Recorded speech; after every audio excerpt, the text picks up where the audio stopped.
नमस्कार दोस्तों, स्वागत है आपका फिर से एक नए वीडियो में। तो दोस्तों 12 फरवरी 2026 को एक विश्वव्यापी हड़ताल होने वाली थी।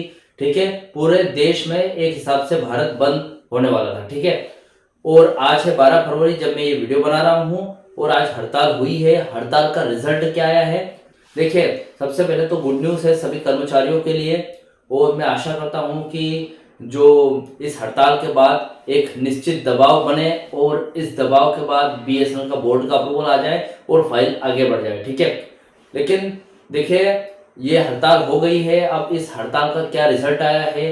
हड़ताल को ऐतिहासिक सफलता मिली है, यानी कि सफलतापूर्वक ये हड़ताल हो चुकी है। ठीक है, इस हड़ताल से रिलेटेड एक अपडेट निकल कर आई है, यानी 12 फरवरी 2026 से रिलेटेड एक अपडेट निकल कर आई है। इस अपडेट में क्या बताया गया है डिटेल तरीके से इस वीडियो में आज हम जानेंगे। ठीक है, उसके बाद यहाँ पर 12 फरवरी की हड़ताल हो गई है, इसके बाद दबाव बनेगा तो आगे क्या होगा, क्या स्थिति बनेगी, सारी जानकारी भी डिटेल तरीके से आज इस वीडियो में हम पॉइंट बाय पॉइंट जानेंगे। ठीक है, तो चैनल पर नए हो तो सब्सक्राइब करें। मेरा नाम सूर्य विश्वकर्मा।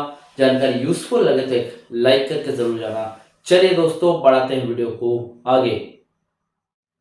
तो दोस्तों जैसा कि आपको पता है, मैं जो भी यहाँ पर आपको अपडेट प्रोवाइड करता हूँ, अपडेट देता हूँ, पॉइंट बाय पॉइंट आपको यहाँ पर बताता हूँ ताकि आपको वेल एक्सप्लेन हो जाए। ठीक है, देखिए सबसे एक हिसाब से देखा जाए तो गुड न्यूज है, क्योंकि देखिए जो बीएसएनएल कर्मचारी है, बीएसएनएल पेंशनर है, वो इतने टाइम से थर्ड पीआरसी का इंतजार कर रहे हैं। 2017 से लेकर 2026 आने को आया, यानी कि 9 से 10 साल होने वाले हैं। ठीक है, 10वां साल लग गया है। ठीक है, अभी देखा जाए तो फोर्थ पीआरसी का समय हो चुका है, लेकिन अभी फोर्थ पीआरसी नहीं भाई साहब, पहले थर्ड पीआरसी लागू कर लीजिए। ठीक है, तो ये जो 12 फरवरी की हड़ताल, ये इसका मेन मुद्दा क्या था, बोर्ड अप्रूवल नहीं दे रहा है। ठीक है, काफी टाइम हो गया बोर्ड अप्रूवल नहीं दे रहा है, टालम टोल कर रहा है, देरी कर रहा है, लेकिन बोर्ड अप्रूवल नहीं दे रहा है।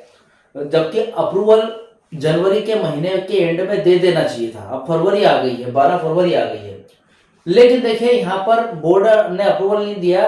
लेकिन जनवरी के टाइम पे ऐसा बोल दिया गया था कि भाई साहब हड़ताल तो करनी पड़ेगी, क्योंकि हड़ताल नहीं करेंगे तो बोर्ड के बाद बहुत सारे और भी विभाग है, जैसे कि डोट है, डीपी है, ये भी अप्रूवल नहीं देंगे।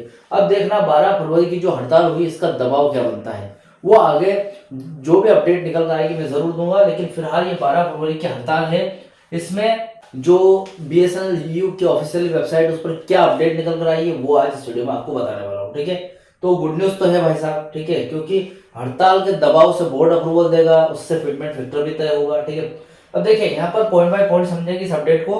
पहला पॉइंट है जनरल स्ट्राइक जो हुई है, यानी कि 12 फरवरी की हड़ताल हुई है, इसकी ऐतिहासिक सफलता के बारे में आज इस वीडियो में बताने वाला हूँ। ठीक है, यानी कि सफलता मिली है, तो यहाँ पर स्ट्राइक कहाँ कहाँ पर हुई है, या फिर स्ट्राइक में कौन कौन थे, सारी जानकारी देने वाला हूँ। ठीक है, उसके बाद सेकंड पॉइंट है फिटमेंट फैक्टर को लेकर क्या अपडेट है, और बोर्ड क्या जो 12 फरवरी की हड़ताल हुई, 12 फरवरी की जनरल स्ट्राइक हुई, इसके बाद बोर्ड अप्रूवल देगा या फिर नहीं। ठीक है, वो आज इस वीडियो में हम जानेंगे। उसके बाद तीसरा पॉइंट है, चलो भाई साहब 12 फरवरी की हड़ताल तो हो चुकी है, लेकिन इसके बाद आगे क्या होगा, यानी कि अब आगे क्या होगा, वो आज इस वीडियो में डिटेल तरीके से हम जानेंगे। ठीक है, तो जो भी अपडेट निकल कर आई है उसे पॉइंट बाय पॉइंट समझेंगे। ठीक है, फिलहाल मैं आपको बता दूं, इस स्क्रीन पर देख सकते हैं कि हड़ताल के समय जो भी कर्मचारी थे, मजदूर वर्ग के लोग थे, ठीक है, उसके बाद यूनियंस थी, बीएसएनएल पेंशनर्स की तरफ से, बीएसएनएल कर्मचारियों की तरफ से, आप देख सकते हैं सारे फोटो सामने आ रहे हैं। ठीक है, अब देखते हैं इस अपडेट में एग्जैक्टली क्या बताया गया है। ठीक है, हड़ताल की जो मुख्य बातें थी वो समझ लेते हैं पहले। देखिए ये हड़ताल बीएसएनएल ईयू यानी कि बीएसएनएल एम्प्लॉय यूनियन और अन्य यूनियनों द्वारा आयोजित की गई थी। ठीक है, ऐतिहासिक सफलता की बात करें तो देखिए यहाँ पर 12 फरवरी की इस हड़ताल को ऐतिहासिक और शानदार सफलता बताया गया है। ठीक है, यानी कि बहुत ही अच्छी तरीके से ये निपट गई है। ठीक है, यानी कि देखिए 8 जनवरी 2025 को एक लंच टाइम प्रदर्शन किया गया था। ठीक है, उसके बाद बीएसएनएल की जो मैनेजमेंट कमेटी है चुटकियों में यहाँ पर अप्रूवल दे दिया था, जबकि बीएसएनएल थर्ड पीआरसी 8 अक्टूबर 2025 को जो बीएसएनएल की फाइल पर हस्ताक्षर हुए थे, उसके बाद से 3 महीने लगे थे मैनेजमेंट कमेटी को अप्रूवल देने में। लंच टाइम प्रदर्शन किया गया तो फटाक से अप्रूवल हो गया। ऐसे ही 12 फरवरी की जो हड़ताल की गई है, इससे बोर्ड अप्रूवल जरूर देगा। ठीक है, तो चलो ठीक है, देखिए देखते हैं। अभी तक तो ऐसी कोई खबर निकल कर नहीं आई है जब मैं ये वीडियो बना रहा हूँ। अभी जस्ट 12 बजने वाले हैं रात के और ये वीडियो बना रहा हूँ, ठीक है। अब इसके दबाव के बाद जो भी अपडेट निकल कर आएगी मैं जरूर लेकर आऊंगा, लेकिन फिलहाल देखिए यहाँ पर जान लेते हैं ऐतिहासिक सफलता में। इसमें देश भर के बीएसएनएल कर्मचारियों, पेंशन भोगियों और कैजुअल मजदूरों ने हिस्सा लिया था, ठीक है। जो भी कैजुअल वर्कर्स है उन्होंने हिस्सा लिया था। मुख्य मांगे क्या थी? हड़ताल का मुख्य उद्देश्य था बीएसएनएल को बचाना और कर्मचारियों की जायज मांगों को पूरा करवाना था, ठीक है। इसमें सबसे बड़ा मुद्दा तीसरा वेतन संशोधन यानी कि थर्ड पे रिवीजन और फिटमेंट बेनिफिट है, ठीक है। प्रचार अभियान की बात करूं तो हड़ताल से पहले जनवरी के दूसरे सप्ताह से ही पूरे देश में, जैसे आंध्र प्रदेश है, तमिलनाडु, झारखंड, यूपी, पश्चिम बंगाल आदि बहुत सारे जो बड़े बड़े स्टेट्स हैं, सभी में बड़े स्तर पर कैंपेन चलाए गए थे, ठीक है। मैंने इसके पहले भी बहुत सारे ऐसे वीडियोस बनाए हैं जिनमें आपको बात की है कि 12 फरवरी की बहुत ही जोरों शोरों से तैयारी चल रही है, ठीक है। एकजुटता की बात करें तो यहाँ पर देखिए इन तस्वीरों में पश्चिम बंगाल, यूपी ईस्ट, उड़ीसा और राजस्थान जैसे सर्किलों में भारी भीड़ और धरना प्रदर्शन साफ दिख रहा है, ठीक है। सेकंड पॉइंट की बात करूं यानी कि फिटमेंट फैक्टर और बोर्ड अप्रूवल के बारे में, देखिए हड़ताल की जड़ यह है कि कर्मचारी 0%, 5% या फिर 15% फिटमेंट के साथ वेतन वृद्धि की मांग कर रहे हैं, ठीक है। अब 0% की तो वेतन वृद्धि होगी नहीं, इतनी इंक्रीमेंट नहीं होगी, सिर्फ आईडीए आपका मर्ज हो जाएगा, लेकिन आपकी सैलरी दुगनी तिगनी बढ़ जाएगी सिर्फ आईडीए से। तो यहाँ पर देखिए कर्मचारी बोल रहे हैं कि 15% फिटमेंट दो, और यहाँ पर सरकार है वो बोल रही है कि भाई साहब हम 5% से ज्यादा नहीं दे सकते, ठीक है। देखिए बोर्ड की भूमिका की बात करें कि बोर्ड का रोल क्या है इसमें। बीएसएनएल बोर्ड ने पहले ही वेतन संशोधन के प्रस्ताव पर चर्चा की है, लेकिन मामला अक्सर अफोर्डेबिलिटी क्लोज पर ही आकर अटक जाता है, ठीक है। वही मुनाफे वाली शर्त, ठीक है। सरकार का तर्क यह रहता है कि घाटे में चल रही कंपनी को भारी फिटमेंट नहीं दिया जा सकता है, जबकि यूनियन का कहना है कि सरकार की नीतियों के कारण ही कंपनी बिछड़ी है, न कि कर्मचारियों के कारण, ठीक है। ताजा अपडेट की बात करूं तो इस हड़ताल के माध्यम से यूनियन ने सरकार और मैनेजमेंट पर दबाव बनाया है कि वे बोर्ड से जल्द सम्मानजनक फिटमेंट के साथ फाइल को क्लियर करवाकर दूरसंचार विभाग यानी कि डोट को भेजा जाए, ठीक है। अब देखते हैं क्या हो पाता है। फिलहाल तो यहाँ पर हड़ताल के माध्यम से कर दिया है, मैनेजमेंट पर दबाव बनेगा, ठीक है। बोर्ड से अप्रूवल मिलेगा तो डोट के पास जाएगी फाइल, ठीक है। जो भी अपडेट आएगी जरूर लेकर आऊंगा।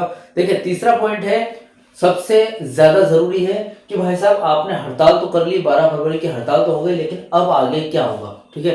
तो देख लेते हैं। देखिए 12 फरवरी की इस बड़ी हड़ताल के बाद आने वाले दिनों में ये संभावनाएं बन रही है जैसे कि मैनेजमेंट के साथ वार्तालाप होगी।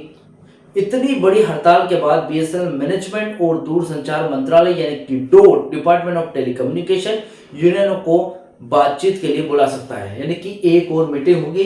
18 फरवरी 2026 की मीटिंग के बारे में मैंने 2 से 3 वीडियो में चर्चा की है, वो मीटिंग हो सकती है, ठीक है।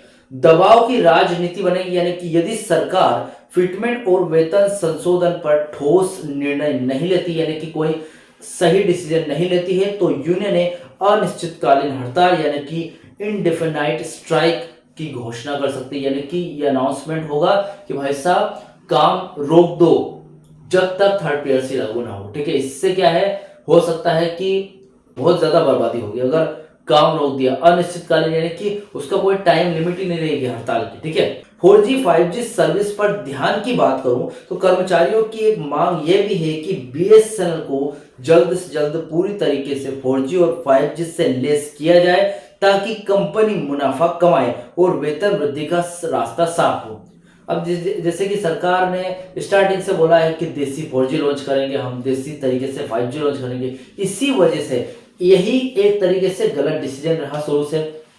अब देखिए यहाँ पर जियो और एयरटेल को देखो, उन्होंने विदेशी तकनीक अपनाई और आगे बढ़ गए। ऐसा अगर शुरू से ये देसी तरीके से दूर रहती बीएसएनएल और विदेशी तरीके से चीजें अपनाती तो कहीं ना कहीं इनके कॉम्पिटिटिव तो रहती, आगे की तो बात नहीं करूं, लेकिन जियो और एयरटेल के कॉम्पिटिटिव कंपनी तो बनी रहती, ठीक है। पेंशन के इश्यू की बात करूं तो रिटायर हो चुके कर्मचारियों के लिए पेंशन रिवीजन का मुद्दा भी इस हड़ताल के बाद तेजी पकड़ेगा। ठीक है, कुल मिलाकर बात यह आती है कि यह हड़ताल केवल एक दिन का प्रदर्शन नहीं था भाई साहब, बल्कि सरकार को एक सीधी चेतावनी थी। अगर आने वाले कुछ हफ्तों में बोर्ड अप्रूवल या फिर फिटमेंट पर कोई सकारात्मक खबर नहीं आती है तो आंदोलन उग्र हो सकता है। ठीक है, तो फिलहाल ये अपडेट थी हड़ताल के बारे में, यानी कि अभी हड़ताल हो चुकी है। हड़ताल के बारे में कोई विशेष अपडेट नहीं आई कि हड़ताल के बाद इतना दबाव बना है और इस दबाव के कारण मैनेजमेंट या फिर सरकार ने कोई अपनी तरफ से कुछ प्रतिक्रिया दी है, तो ऐसी कोई प्रतिक्रिया नहीं दी है। कल कुछ अगर निकल कर आया, ऐसी जानकारी निकल कर आई तो मैं वीडियो बनाकर जरूर लेकर आऊंगा। ठीक है, फिलहाल इस अपडेट से रिलेटेड जो भी आपके डाउट क्वेश्चन वगैरह हो तो मुझे कमेंट बॉक्स में कमेंट कर सकते हैं। वीडियो अच्छा लगा तो वीडियो को लाइक कमेंट से जरूर करें। मिलते हैं दोस्तों नेक्स्ट वीडियो में। सी यू सून।